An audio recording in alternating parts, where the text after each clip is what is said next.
Non è indagato il 68enne che ha sparato nella tarda serata di lunedì 3 novembre durante una tentata rapina nella sua abitazione a Grignano Polesine, frazione di Rovigo. La decisione arriva dalle disposizioni della nuova legge sulla legittima difesa.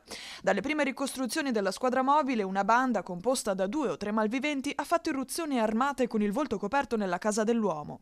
Nel corso dell'assalto, uno dei banditi è stato ferito da un colpo di pistola esploso dal proprietario di casa. La procura di Rovigo, in una nota, ha precisato che si procede al momento contro ignoti per il reato in ipotesi accusatoria di tentata rapina aggravata dall'uso delle armi, dal travisamento e dall'irruzione in un'abitazione privata.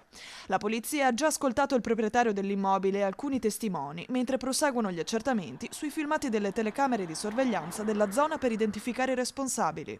Secondo una prima ricostruzione, il 68enne avrebbe reagito distinto dopo essersi trovato faccia a faccia con i rapinatori, esplodendo forse più colpi di pistola.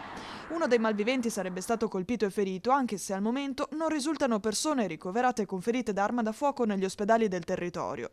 Su questo fronte, la questura di Rovigo ha diramato un'allerta alle strutture sanitarie della provincia, nel tentativo di individuare il componente della banda rimasto ferito durante la fuga. Sulla questione è intervenuta anche la Presidente del Consiglio, Giorgia Meloni, con un post su Facebook appoggiando il proprietario di casa. La difesa è sempre legittima. Queste le parole della Premier diffuse sui social.